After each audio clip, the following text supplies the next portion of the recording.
Hey,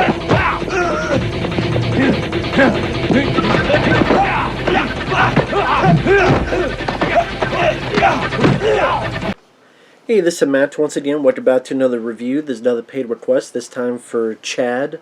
Thank you so much for that. And for those interested in requesting any type of videos, topics, reactions, reviews, re-reviews, randomness, out of the blueness, whatever it may be, feel free to send them either directly to my PayPal or join my Patreon. Both links are down below in the info box. But this is for the 1997 film Bloodmoon. Now, Bloodmoon is a martial arts film, and I would say it stars a guy named Darren Daniels. Darren Daniels is a very talented martial artist, and you know what? He's actually not that bad of an actor, especially in a film like this, or my personal favorite that he's done, Riot. He's actually fairly good in both acting as well as very, very adept at martial arts. And what's funny is when I first heard about this film years and years ago, I would see the cover.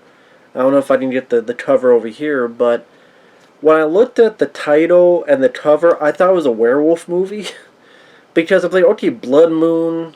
When they do the moon and blood, it just werewolf pops in my head. And then I see his clothes are all torn up. I'm like, is Darren Daniels a werewolf? Is he a werewolf cop? Which there was a movie called Wolf Cop. It's the original Wolf Cop. Is he martial arts by day, wolf at night? Can you imagine? Wolfman. He's not. This time he's kicking the nards. He's not getting his nards tit. This time the Wolfman is kicking the nards. Yeah. But no, it's not a werewolf movie. That is pretty much figured out 5 minutes in. But you do have an interesting idea where you have a killer who targets champions. Whether it be champions in boxing, tough band competitions, martial arts, whatever it may be. The villain, played by Darren Shahlavi, goes and finds a champion. You come to find out part of this group that he had tried out for in this competition and lost. But he goes and finds these people and challenges, one-on-one fight challenge to the death, and he wins. Now, Darren Shahlavi, sadly, he has passed away. He's done a few other stuff. He's fairly hammy in this. He's really over the top. His performance, like, he's grandiose. Like, performance-wise, would seem like it'd be like in a Power Rangers movie or show. And as a killer, he has a little bit of a costume. He has these thimbles, like thimbles of death, where like, and it can like puncture into someone's skin or stomach, or if you miss, breaks through the wall. I'm like, that's not really fair. But I guess for him, because he has these like steel tip boots, and he has kind of a weird morality thing, because there's certain things he won't do, but then he does stuff that seems like that would disregard his own sense of, I don't know, maybe morality's not the right word, but his, whatever his code happens to be, his code of ethics seems to be kind of fluctuated to whatever fits the narrative. Like, okay, I'm going to fight this woman, and that's fine, because you were a champion at one point, even though she's a very young lady and seems out of her element. And again, I'm going to use shit. Like, there's one guy who can't defend himself because he's holding a rope to help someone. So it's like you want to fight because you want to think you're the toughest, the champion. But then you don't want to kill a wife and kid because you said, I am not a kid killer. I'm not a child killer. I'm like, so you have that sense of ethics, morality, but you're fine with fighting someone who can't defend himself because he's holding a rope. It seemed like that story kind of just, whatever the plot needed, let's flip it that way. But the whole idea of a guy going out to kill champions, which is a little bit of the story of the Chuck Norris film A Force of One. Although I will be honest, as much as I love Chuck Norris, I actually like this film more than that one. Because as this killer's going around, we're introduced to two people. One is Chuck Jeffries, another martial arts guy who would go on to mainly work behind the scenes and stunt work. I think he worked on some of the Blade films, whether stunts, choreography, among others. Chuck Jeffries is a detective on the case, and he's pretty much doing his best Eddie Murphy impression. I mean, I'm surprised he didn't do the... Like, Chuck Jeffries is very Eddie Murphy-like as this cop. But he's also a cop that likes to do magic. Which, okay, I mean, I don't know why. But I guess just to give him something a bit extra to do. He's a cop, but he also does magic. Which is a bit weird, because, like, there's a dead body at a crime scene. And that he's doing magic. I'm like... I don't know if that's really the right time to do that. There's a dead body. Would you like a flower? What's that? Talking to a woman that got raped? Would you like to see something disappear? And then pull someone out of her cooch, and it's like a rabbit? Maybe for Bloodmoon 2. This cord disappeared. What's this? Reach between her legs. It's a quarter. Oh no, it's a dildo. You can keep it. But the movie Bloodmoon is very fun. It's an entertaining movie because your two leads, they're very good in their martial arts ability. Like I said, it goes by a fast pace. Which actually I haven't said that. I'll say that now. It's a fast-paced movie. It's only 97 minutes long. Very good action sequences. I would definitely say this is an... If you want to see a film that showcases Gary Daniels' ability, this is definitely a good showcase of how just damn good he is at it. And he comes into play because Gary Daniels retired. It just got to him, having to profile these killers. It was fucked up his marriage. Even now he's separated. But he wants to make it work with his wife, and he hangs out with his kid. In fact, the first time we see him, he's hanging out with his kid, and they're trying to pick a fight with him. He wants nothing to do with it. They push his little girl, so it pisses him off, and he fucking kicks everybody's ass. And ultimately, the captain of the police force, Frank Gorshin, yes, the Riddler from the old Batman TV show, Frank Gorshin is the captain. And they just told him to yell. Yell and curse. Yell and curse. Yell and curse. That's pretty much all of Frank Gorshin's performance. He's yelling, he's cursing, he's the yelling captain, and he's the cursing captain. It got to a point it was ridiculous. Like, why are you pissed off? Like, he just like, oh, fucking this shit, fuck, you know. What, did Rob Zombie write your scenes of dialogue? So Chuck Jeffries doesn't want Gary Daniels back because you quit before. How do I know I can trust you? So yeah, they're typical. They don't trust each other, but they begin to warm up to each other. You know, cop banter, buddy cop cliche.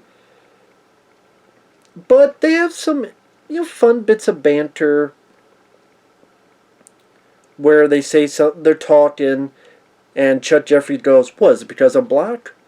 And Gary Daniels goes, no, it's because you're an asshole. And pretty much every 10-15 minutes we get Darren Shahlavi, even though he's hamming it up, he's being very over the top his performance, he's damn good in the fight skills. I didn't rest in peace. At the beginning of the film, we see him go up against this boxer. I recognize the guy. If you remember the 1995 Mortal Kombat movie, remember the guy Robin Shaw was fighting and they both had sticks? That guy is the guy our villain fights at the beginning of the film. And they're in a boxing ring and goes outside the boxing ring. I'm like, I knew I recognized that guy. Robin Chow beat him in, again, the 95 Mortal Kombat, and Shang Tsung took his soul. Doesn't end much better for him in this movie either.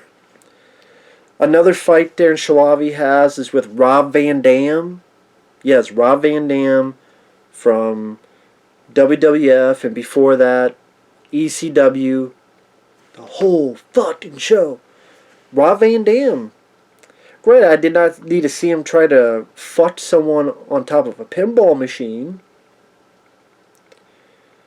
But the fights are just well choreographed, and Rob Van Dam's able to get some moves in, some wrestling moves, drop kicks, and then, gets his comeuppance.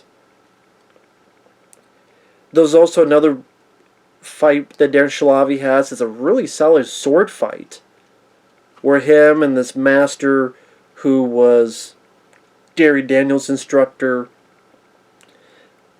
him and Darren Shahlavi get into, like I said, pretty solid sword fight. Solid in the fact it's very quick and efficient, going back and forth. It's not too stilted. It's not too slow. Like, we got to go at a certain pace so we don't hit each other and cut each other. No, it's very crisp and fast.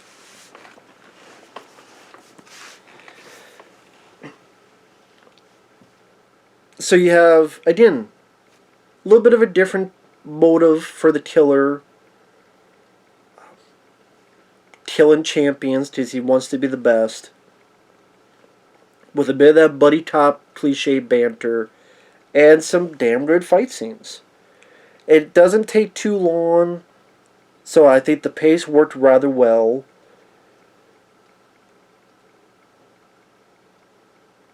My favorite bit is probably in this apartment scene where our two leads get the drop on the killer, and it becomes almost a 2-on-1 fight. Where you see that Chuck Jeffries has some steals, and then Gary Daniels. And there's like a part where the killer, there's like part of a doorway, and the killer gets his legs on here, and is blocking Chuck Jeffries, but then Gary Daniels jumps and hits the guy. And there's even a part like in a hallway where Darren Shahlavi gets a piece of equipment, like a fridge or something, is like pushing it, and Chuck Jeffries, I mean, I don't want to spoil it. You know what? I don't want to spoil it for those who haven't seen it. It's for free on YouTube. I don't know if it's on there anymore, but it was when I saw it. If it's not on YouTube anymore, I'm sure there are places you can find it for free. You try, maybe it's on Tubi, Tubi, which is a free thing you can watch movies on. I'm sure, again, Bloodmoon 1997. It's just a damn good 2-on-1 fight.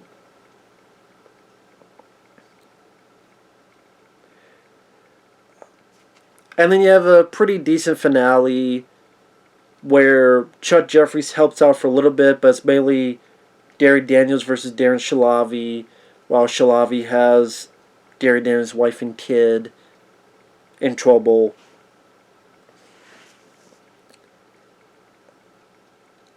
It's one of those films that, okay, when you look at this type of movie, right, martial arts film, you ask yourself, what are you looking for in this kind of movie?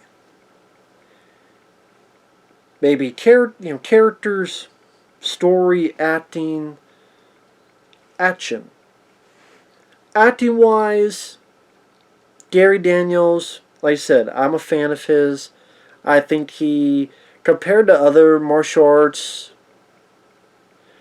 artists that become actors, or martial arts being showcased in a motion picture, his acting isn't too bad. I would put him there with Jeff Speakman and others where he's not too bad in the acting front. There's a lot of other people, like, I don't mind Billy Blanks, but he's not the best actor. There's other martial artists where, again, it's like they're not the best actor. But Darren Daniels is decently natural. He has a bit of a charisma to him. And, like I said, very efficient in what he does physically, especially his ticks. Like in Chuck Jeffries, yeah, he's doing not quite an impersonation of Eddie Murphy, but definitely going in that direction. But he worked well for what he needed to do, and I actually would like to see more of their banter when they were getting to like each other. And I do wish Chuck Jeffries was featured a bit more in the finale. Darren Shahlavi, again, rest in peace, definitely hammed it up. I've said that like the third and last time. Just really stressing that point out. Stressing as in, God, this guy's going to have, well, I actually can't say that. This killer, if Gary Daniels didn't kill this killer, the killer would have had a brain aneurysm because of just how stressed out he seemed like everywhere, being angry and just laughing and cackling like a Austin Powers, Dr. Evil. Like, calm down a little bit. But I guess, there's a different type of entertainment you can get out of it, if it suits you. There's this one actress who plays the master martial arts man who gets in the sword fight with our villain. That guy has an adoptive daughter who tries to join Chuck Jeffries and Gary Daniels to finding the killer. I don't think she was that good. Her voice was very annoying voice. Not Valley Girl, but just,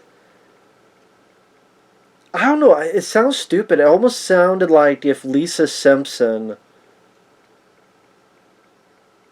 was older and wanted to be a martial artist. I know that maybe that doesn't make sense to people, but just kind of like, not quite nasally, but getting there. I just didn't care for her. I didn't care for her acting. Frank Gorshin, maybe it depends. I didn't grow up with the Batman Adam West TV show, but I knew who Frank Gorshin was. Did very much the just yelling, cursing captain.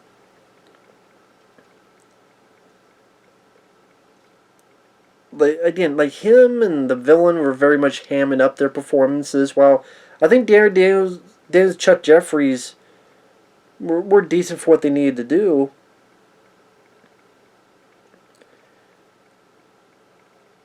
This would be a film I would like to see in HD treatment. Like, I don't know if this film ever got a Blu-ray.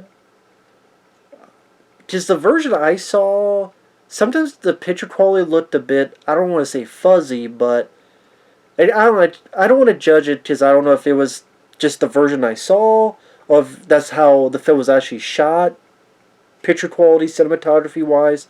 So I'm not going to judge it on that because that wouldn't be fair. Spoiler alert. Well, I was talking about at the very beginning about the killer's morality. Like, Gary Daniels is fighting the killer, and then the killer kissed Gary Daniels, and he's kind of caught in this thing but knocked out. And Chuck Jeffries helps and grabs his rope so that Gary Daniels doesn't fall. But then the killer's like fighting Chuck Jeffries, and he only has like one arm to defend himself. So again, it's weird that kind of mano a mano morale code, whatever the hell he has, obviously doesn't apply to that. Obviously doesn't apply because he'll have these steel thimbles of death to penetrate people. Well, stab people, penetrate people. That'd be a different movie. A different kind of bloody moon. I apologize for the image, folks. Can't help it. Sometimes it just pops in there. But then at the end of the film, in spoilers, you think the family's going to get blown up, but then it's confetti, and the killer goes, "Do you think I'm a child killer? No. I do not hurt the innocent." That's what he said. I'm like, you don't want to hurt the innocent? Then you again, it's this weird code that's like, I don't know, is that 100% clear? I'll fight this guy who can't really fight back fairly, and I won't. I'm the champion, but I need steel thimbles to win, or steel tip boots to win. I will use whatever I can. I think he even says that early on. It's like, well, again, it's like, you're making this shit as you go on, ain't you, Mr. Villain? But like I say, it's an entertaining concept.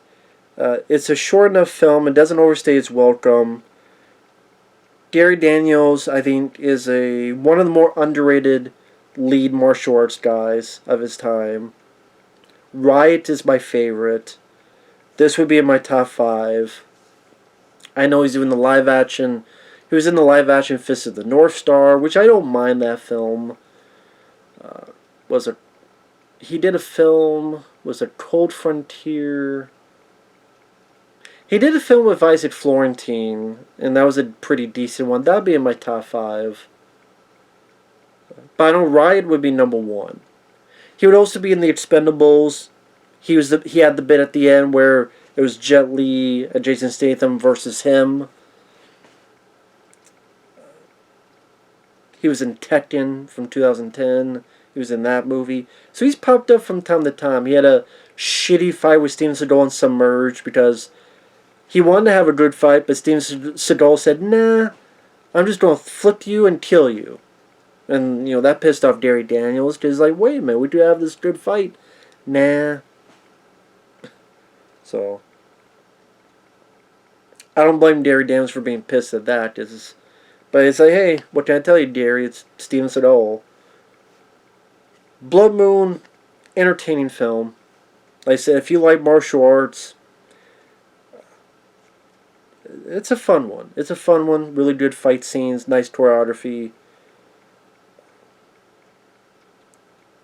And it's not disappointing. It's not. Sometimes you watch these films, it's like, man, where's the action? It's an action movie. Not the case here. So, with that said, thanks for watching. Take care. We'll see you guys later. Bye-bye.